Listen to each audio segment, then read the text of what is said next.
Hey guys, it's Erin or Gimme Yarn 418, and I have been working on a blanket for a while. It's this blanket here, and it's all neon yarns. It's a little bit washed out. Let me see if I close this, if it'll help. Okay, so it's all different neons and the black light yarn. And as I've been going along, I'm realizing more and more that I just did not care for this pink with the rest of the neons that I have. So I tried to decide what I could do to pull out these rows of pink, because of course this is the first 5 rows of the project. So I looked online and I couldn't find anything on how to do it. So this is purely an experiment. And what I did was I went into both legs of each double crochet stitch. As you can see here in this picture, I'll show you the 2 legs.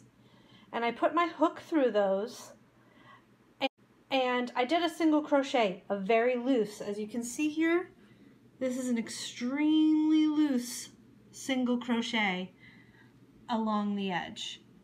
I used the same size hook I was working with because I don't think a larger hook could have gotten into my stitches. However, it might be something you want to try if this works. Now my plan, which now I'm probably dark, is to take my scissors and cut out these pink stitches. So let's see if it works.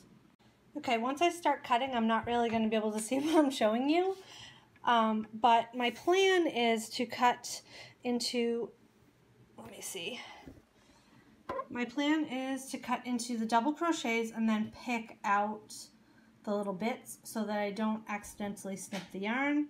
This may or may not work. Let's see.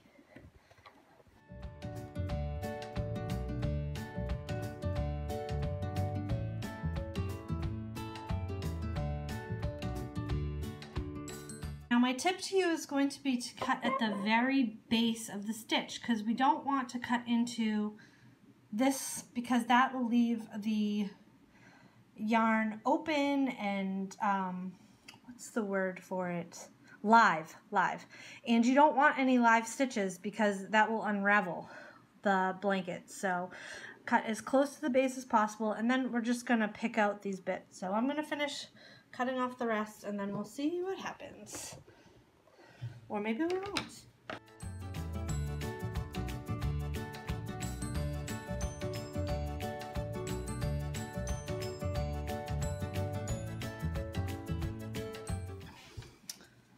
The tedious part of this is going to be pulling out all these pink stitches, but it's less tedious than picking back this whole blanket. So I'll do that and I'll show you the final results.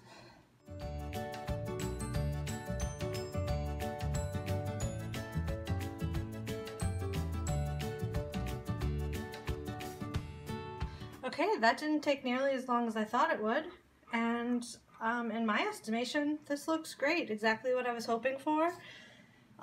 It took me maybe 2 minutes to pull all this out, which I'll just throw away, and I think this method could be adapted for changing a color, for repairs, and for, most importantly, to help counteract sometimes when you start a project, your starting chain's super tight and your work bows. But as you can see here, I still have a few little fuzzes on there. I got the results I was really looking for. So I would say this is a win. My biggest tips are to go slow when you're picking up those stitches to single crochet into them, and to go slow when you're cutting, because you don't want to cut through those live stitches that you need to stay there. If you cut through those live stitches, you're going to have to start the process all over again. But this was fairly easy, and I could see myself doing this again in a pinch. I hope you found this video helpful. I didn't know if it was going to work when I started, so winning. And if you try it out, let me know. I would love to see how it worked for you.